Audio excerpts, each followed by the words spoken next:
Let's be real here. Say it, dig it, and analyze it. That's Deep Story. Thanks for tuning into Deep Story. I'm MPT. So, when we throw the Western Roman Empire and the Eastern Chinese Empire onto the historical scales, you start to notice something fascinating. These two empires, they're like twins separated at birth. Their historical rhythms are practically synchronized. It's uncanny. Over the next couple of centuries, both sides of the Eurasian continent saw the rise of two prosperous, unified super empires.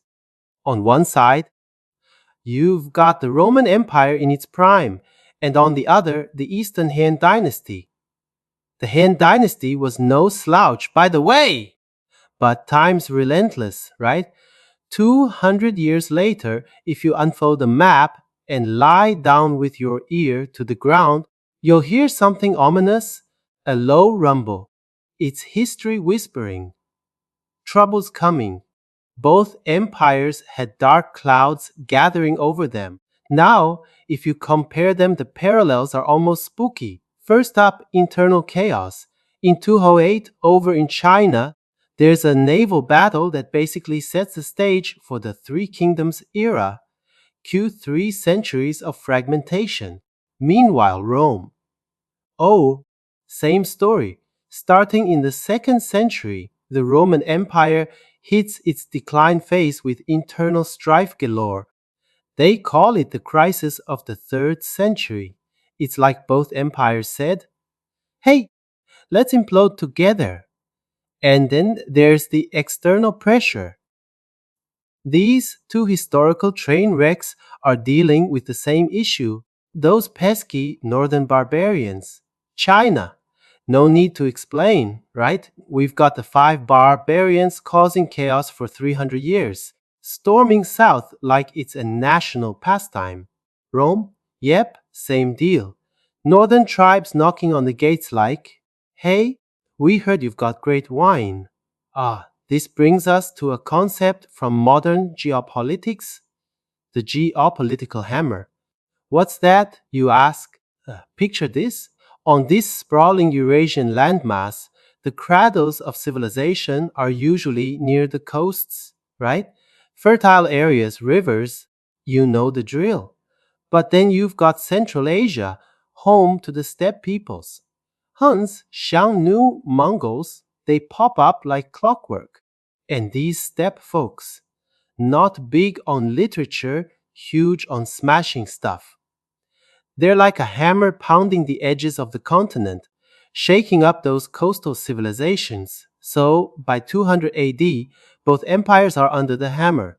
Internal chaos, external threats. It's like a synchronized disaster movie. But here's the twist. Imagine we dive into the river of history, Olympic swimmer style, and come up 3 centuries later. When we look back, the two empires, totally unrecognizable, their fates completely different. By 568, the Eastern Roman Empire's Justinian gets booted out of Italy by the Lombards. That's it, Rome's last attempt at unity is a bust. Western Rome. They checked out way earlier in 476. From there, Western Europe dives headfirst into the Middle Ages, a 1,000 year fragmentation party. And Europe, still not really unified, sure, they had a dream, unify Europe, all inspired by Rome, but reality was like, nope. Ah, China, though, totally different ballgame. By 589, 20 years after Justinian's Italy fiasco, China's back together again, unified. Enter the Sui dynasty, kicking off another era of centralized rule. And since then, China's been rocking the whole cone empire thing, give or take a few bumps. Long term fragmentation like Europe. Nah, not their style. So here's the $1,000,000 question, why? Why did Europe tumble into endless fragmentation while China pulled itself together and stayed that way? What's the secret sauce? That's the riddle we're cracking today. But first, let's rewind to 211. You might ask, wait a second, what about the century after Augustus? You're just skipping that. Well, yeah, kinda. Nothing too wild happened. A prosperous, wealthy, unified empire? What's there to report? A few emperor swaps here and there. This guy's in charge, then that guy. Some were great, some were not so great. That's it. When people think about the Roman Empire, they usually only remember two famous figures from this era. One is Marcus Aurelius, the philosopher, emperor, and author of Meditations, a wise guy very deep. The other, Nero, the notorious maniac. He's like Rome's poster child for don't let this guy near anything flammable. But let's fast forward to 211 AD. This is when Rome gets a new emperor, Caracalla. Now, just hearing that name, you know it's not his real one, it's a nickname. And let's be honest, if someone's nickname is Caracalla, even without knowing Latin, you can guess this guy's personality was, let's say, complicated. A Caracalla's dad was Septimius Severus, aka Mr. Fix It of the Roman Empire. This guy spent his life fighting battles north and south, east and west, patching up Rome's chaos. On his deathbed, he called his two sons over for the classic last words moment. Picture the scene. Septimius is lying there, dramatic lighting, epic music in the background. He says, "Boys, I've done my part. The empire is yours now. But remember two things. First, you two must get along. Second, take care of the soldiers and the people." Then he looks at them, waiting for the solemn nods. The sons nod. The old man dies peacefully, thinking his legacy is in good hands. A spoiler alert, it wasn't. And Caracalla had a unique interpretation of his dad's advice. Let's start with the get along part. He calls over his brother Geta.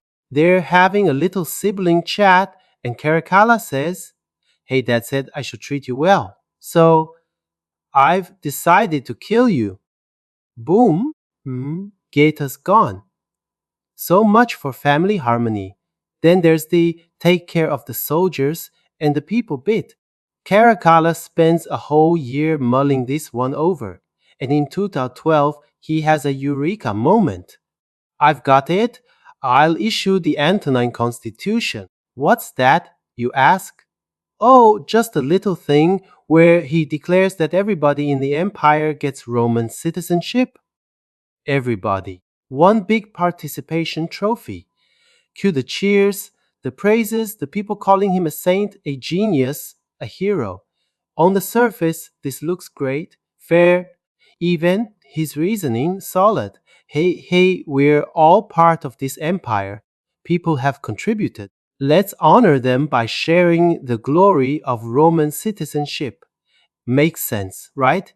And by this point, 200 years after Augustus, most provinces were already pretty Romanized. They spoke Latin, followed Roman customs, probably complained about taxes just like the folks in Rome. Why not make it official? But here's the kicker. While Caracalla was patting himself on the back, he forgot a little wisdom from Caesar 200 years earlier. Caesar once said, "Any law that leads to disaster probably had good intentions." And guess what? This move, big disaster. Back in the early days, like way back in Rome's monarchy days, citizenship was Rome's secret sauce. It wasn't just a passport, it was a tool. Rome would conquer a place, then say, "Hey, local elites, come join the Senate. We've got a spot for you." It was a genius strategy. Conquer and integrate. Citizenship wasn't just a privilege, it was the glue holding the empire together. But by giving citizenship to everyone, Caracalla broke the system. Suddenly, citizenship wasn't special anymore. It was like handing out gold medals to the entire audience at the Olympics.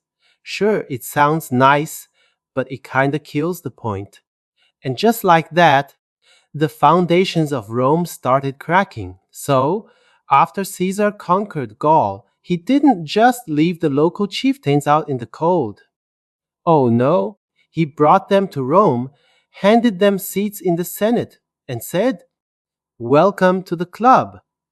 Now imagine those Senate meetings. You've got chieftains from all over the empire speaking every language under the sun except Latin. No translators, no meeting. It was chaos, but also a masterstroke. The Romans, they were pros at playing this game. When I was reading the historical records, it hit me so many Roman emperors had the same script. They'd go to the Senate, wag a finger, and say, "We've got to expand citizenship. We can't turn into another closed off Greek city state. Learn from their mistakes." They repeated it like a mantra: don't be closed. Give people hope. Let the newly conquered see a path forward. And you know what? It worked. The Senate kept bringing in fresh blood, new voices, new perspectives, sometimes whether they liked it or not. Citizenship wasn't just a status, it was a promise. It was like the ultimate motivational tool for integration. By the time Augustus, aka Octavian, came along, this wasn't just a good idea anymore. It was a system. Citizenship distribution was a finely tuned machine. And here's where it gets even smarter. Rome's military had two tiers. First, you had the regular Roman army, full citizens, the elite squad. Then you had the auxiliaries, the backup crew. These were non citizens, often from the provinces or newly allied barbarians. Augustus laid it out for these auxiliaries: boys, put in 20, 30 years of good service, and I'll make you Roman citizens. You'll get the whole package: citizenship, land, even a house in Rome. Can you imagine? These guys were sold. They worked hard, stayed loyal, and kept the empire ticking. Citizenship then wasn't just a gift, it was a ladder. It gave society mobility, connecting the top and bottom, Romans and non Romans, in one cohesive system. Genius, right? But then Caracalla comes along in 211, and he's thinking, this system is brilliant. Why stop there? Let's go big. Everyone gets citizenship. So he throws a party for the whole empire, handing out Roman citizenship like it's a flyer for free pizza. Sounds great on paper, but here's the catch. By giving citizenship to everyone, he killed the magic. The very thing that made citizenship so valuable, its exclusivity, its role as a reward, its power to create mobility, was gone. It became meaningless. It's like saying, you get a trophy, and you get a trophy, and you guessed it, everyone gets a trophy. Suddenly, the drive, the ambition, the incentive, all of it, a poof, gone. What was once Rome's superpower, the ability to integrate and create social mobility, turned into a liability. Caracalla's grand gesture. It wasn't just a policy, it was the beginning of the end for the system that held Rome together. Let's talk taxes, everyone's favorite topic, right? Here's the deal: Roman citizenship wasn't just a bundle of rights. Being a citizen came with responsibilities, and chief among them, taxes. But not just any taxes. The Romans had a very clever system tied to their citizenship, and honestly, it tells you a lot about how their society functioned. Roman citizens paid two main taxes: inheritance tax, set at 5%, and a manumission tax, which was basically a fee for freeing a slave. Now, here's the twist: both of these taxes were, at their core, voluntary. Stay with me. The manumission tax, that was for when you had a slave and you thought, wow, this person's amazing, loyal, hardworking. deserves freedom. The Roman government stepped in and said, "Sure, free them.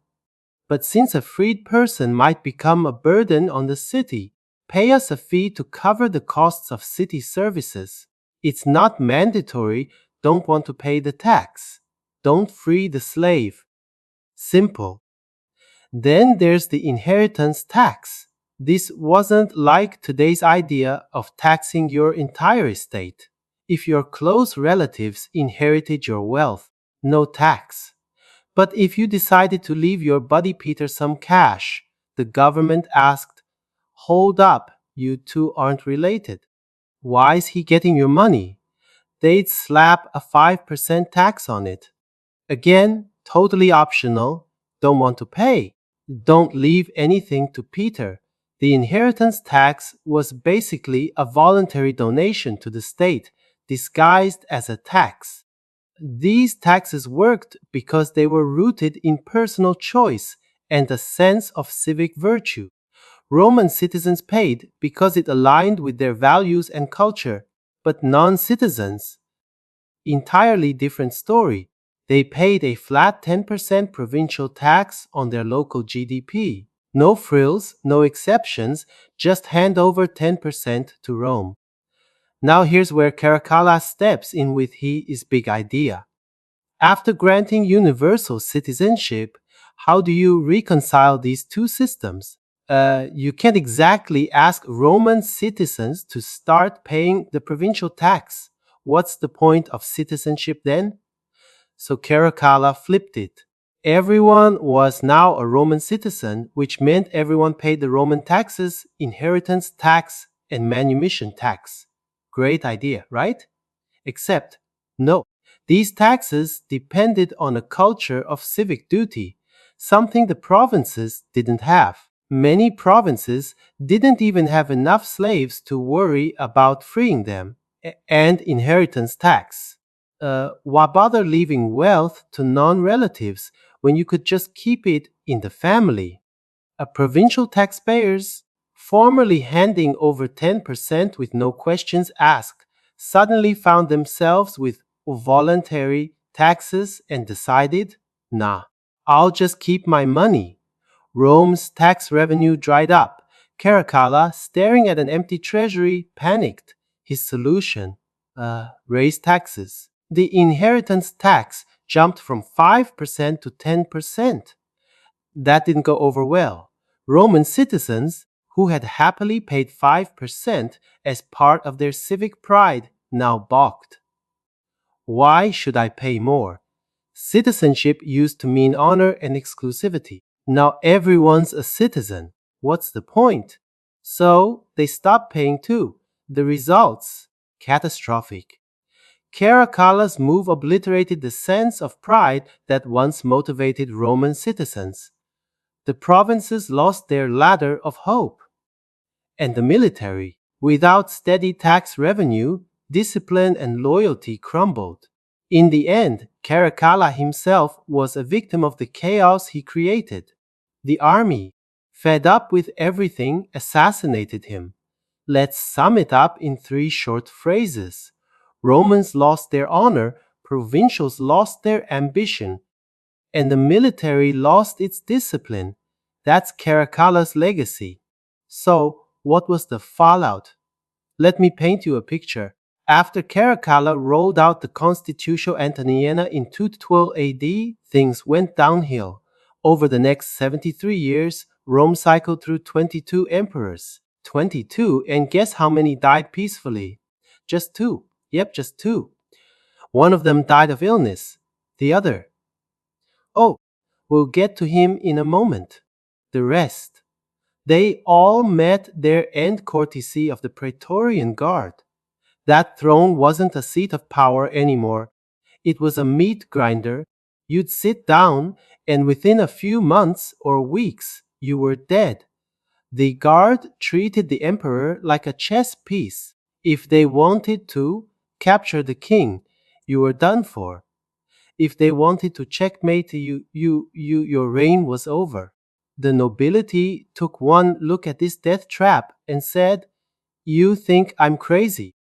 I'm not sitting there just to get murdered. It got so bad that when the Senate had to pick a new emperor, they debated for 5 whole months and couldn't find a single volunteer. Nobody wanted the job.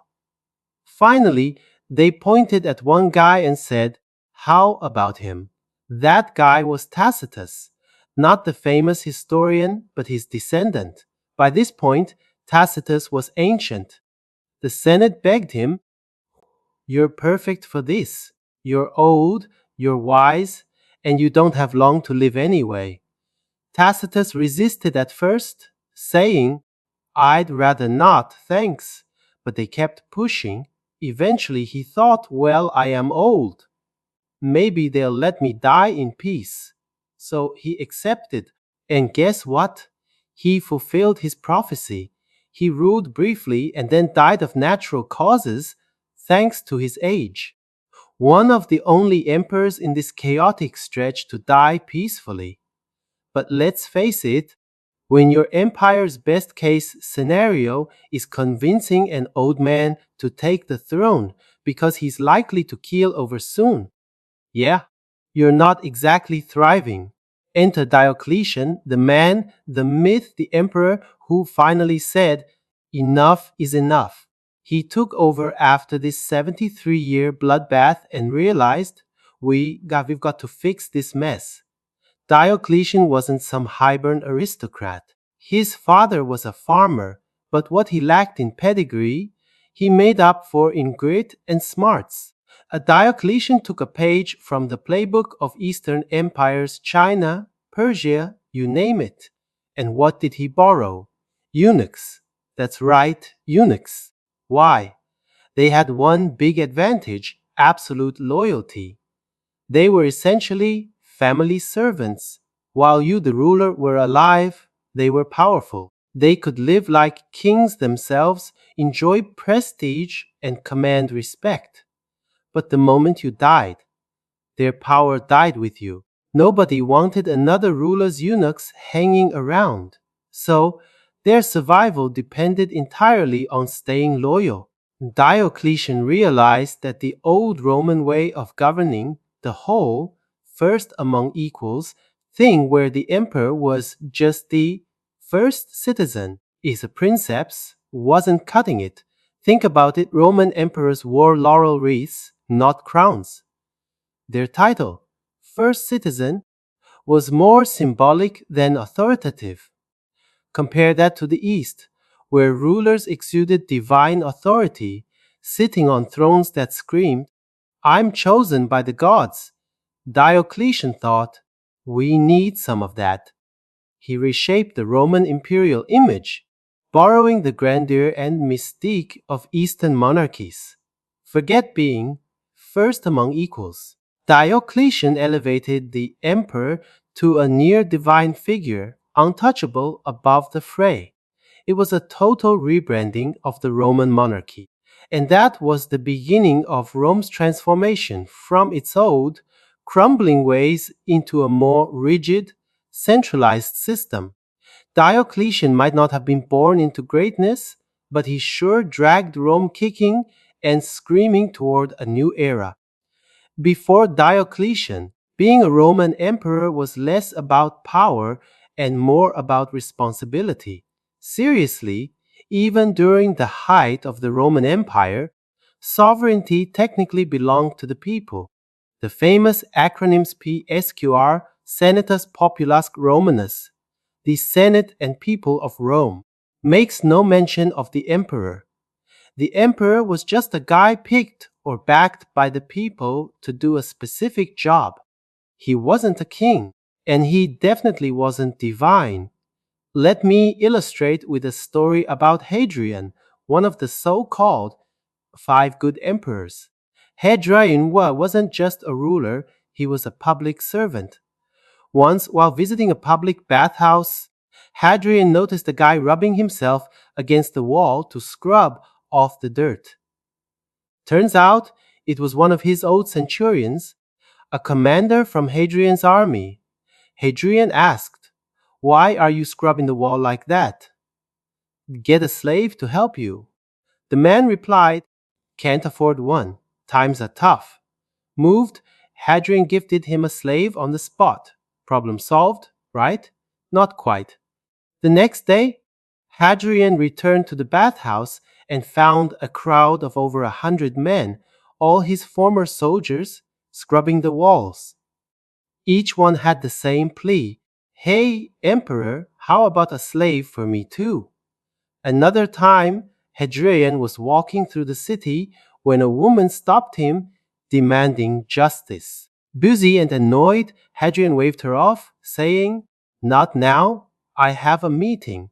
But the woman wasn't having it.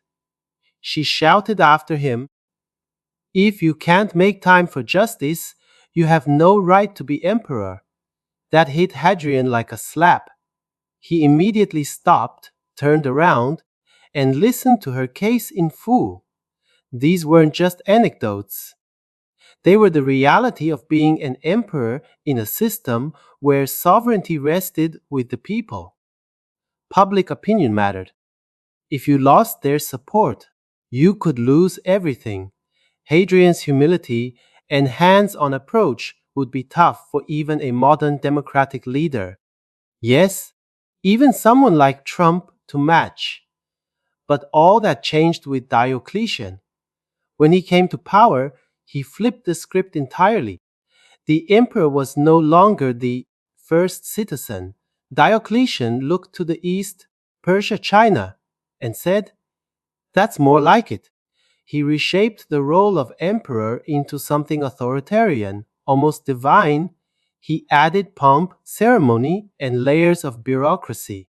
Forget laurel wreaths. Now it was about crowns and thrones, symbols of absolute power. And sure, it worked for a while. Diocletian's authoritarian approach helped stabilize the empire temporarily. He even divided the empire into 4 parts, creating the tetrarchy to distribute power and prevent chaos. But the moment he retired, chaos came roaring back. His four-emperor system didn't last long. Instead, it triggered infighting, civil wars, and, you guessed it, Rome's infamous meat grinder of power started spinning again. Then came Constantine, who decided to take a different approach. He realized that political systems alone couldn't unify Rome anymore. The empire needed a new glue, something stronger than bureaucracy or military might. Enter Christianity. Constantine wasn't stupid. He saw the power of Christianity's community. The faith wasn't just a religion, it was a movement built on the teachings and persona of Jesus, whose message inspired loyalty and cohesion. Christians were tightly knit, highly organized, and utterly devoted.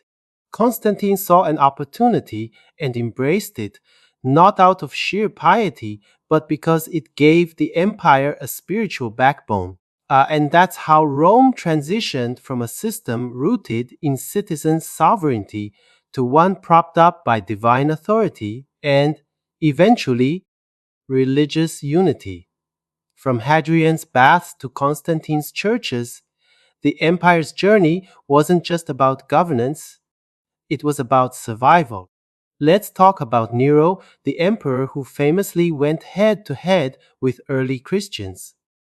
After the Great Fire of Rome, Nero, needing someone to blame, pointed his finger squarely at the Christians. It's them. They set the city ablaze. The Christians, of course, fired back, accusing Nero himself of orchestrating the disaster. Things escalated quickly.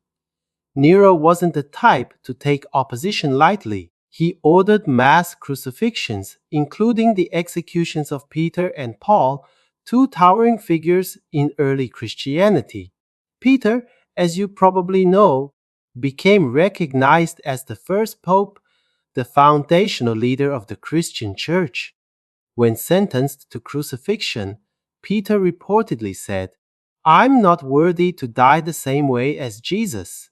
Flip me upside down." And so he was crucified head down, a testament to his unshakable faith. Now here's the kicker. Early Christianity had a unique rule. Any believer martyred by the Roman Empire was immediately canonized. Martyrs didn't just secure their place in heaven, they were declared saints. This created a bit of a feedback loop. Christians, seeing martyrdom as a straight path to sainthood, began seeking it out. It became almost a movement of self sacrifice, like moths to a flame. Fast forward to Constantine, who realized the power of Christianity's unwavering devotion.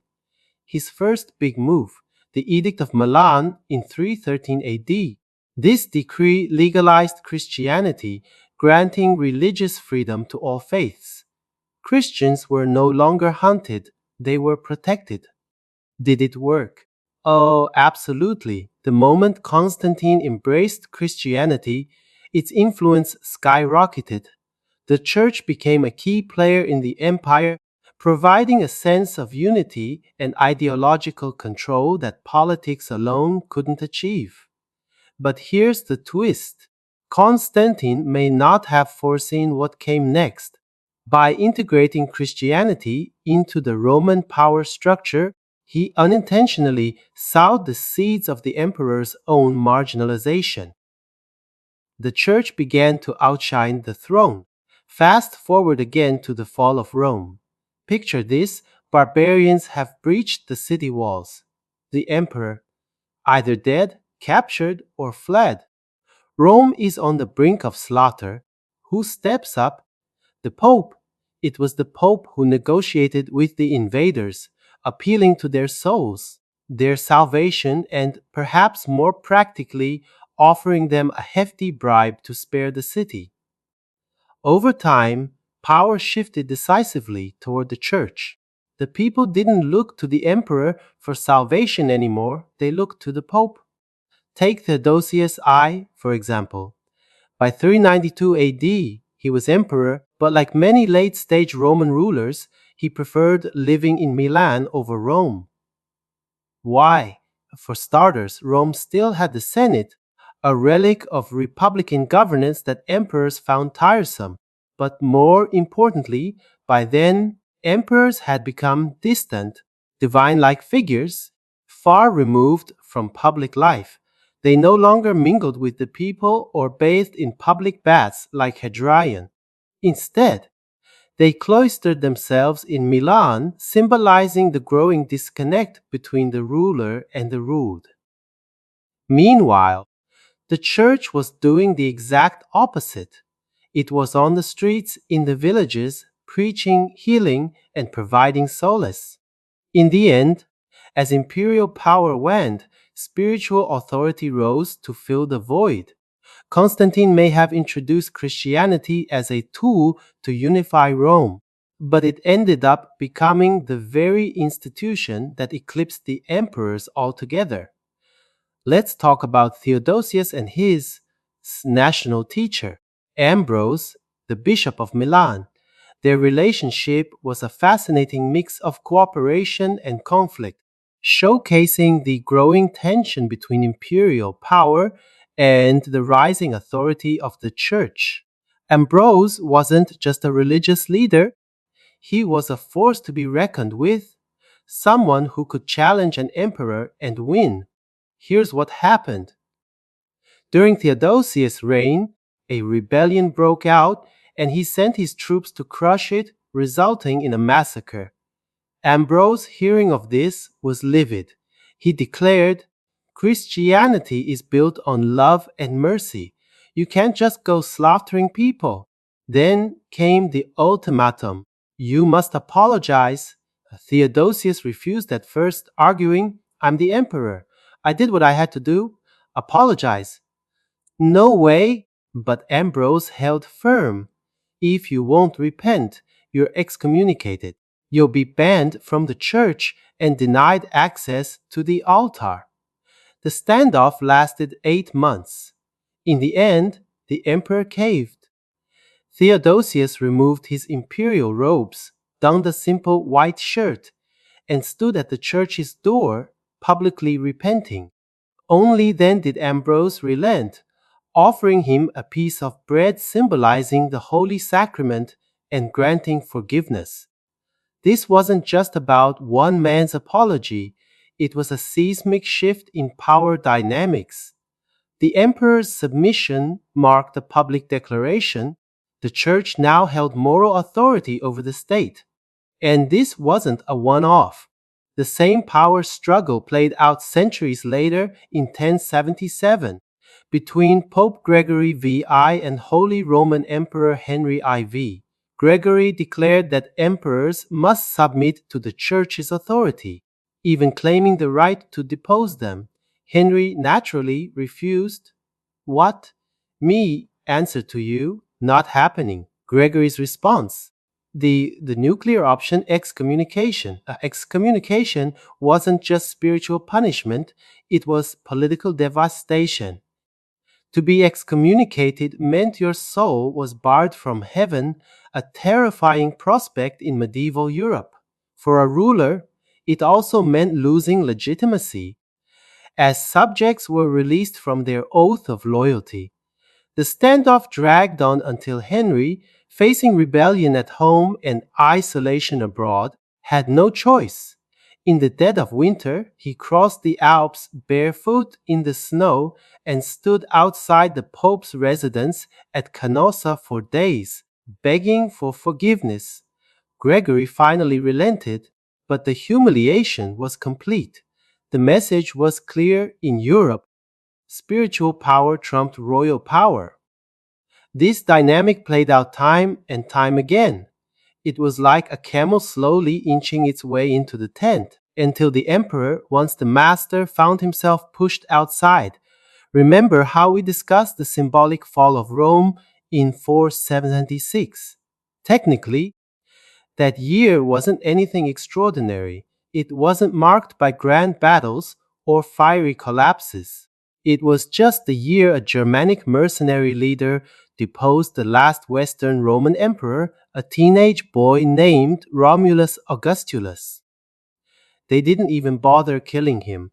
Instead, they gave him a pension and sent him off to live comfortably. By all accounts, the boy emperor had a decent retirement. The real story of Rome's fall wasn't about a single dramatic event. It was a slow, gradual erosion of imperial power, with each new authority, be it barbarians or bishops, taking another piece of the pie. By the time the church had firmly established its dominance, the emperor was no longer the center of power. He was a figurehead at best. Let's start with the moment that symbolized the end of the Western Roman Empire, the abdication of Romulus Augustulus, the teenage emperor. By tradition, when an emperor was deposed, the one who overthrew him would claim the throne. It was like an unspoken rule. But this time, the Germanic mercenary leader Odoacer, who ousted Romulus, said, "Nah, I don't want it. Being emperor is pointless." And just like that, the Western Roman Empire didn't go out with a bang but faded away like ash scattered by the wind. Rome's decline is a case study worth revisiting. They didn't lack ambition to create a unified, stable empire like China. They tried. Emperor after emperor fought tooth and nail for it. But ultimately, they failed. This isn't to say a unified state is always ideal, far from it. It comes with plenty of flaws. But one undeniable advantage is that it provides a relatively long period of stability for its people. That's something Roman emperors simply couldn't achieve. When you boil it down, Rome's downfall can be attributed to two core issues. First, the breakdown of social mobility created a cold war between the upper and lower classes. In an empire as vast as Rome, losing social mobility was like cutting the lifeline of the system. Second, the imposition of rigid spiritual control crushed diversity. Let's unpack that second point. Rome was originally a polytheistic society with gods who functioned almost like helpful specialists. Need a child, pray to the goddess of fertility, want a bountiful harvest, worship the god of agriculture. These deities didn't demand exclusive devotion. They were roles in a play, assisting when called upon. Then Constantine introduced Christianity, a monotheistic religion, into the Roman power structure. Monotheism operates on a completely different level. The Christian God isn't just a helper, he's the ultimate, transcendent being. To worship him requires total submission of your body, mind, and soul. There's no room for compromise and no room for multiple perspectives. At first, Christianity's unity brought strength to the empire, but over time, its exclusivity became its Achilles heel. By the Middle Ages, Christian dogma was so dominant that it stifled intellectual diversity. Step out of line, and you'd be branded a heretic, potentially facing the fire at the stake. The church's spiritual purity came at the cost of creativity and diversity, turning Europe into a monolithic society.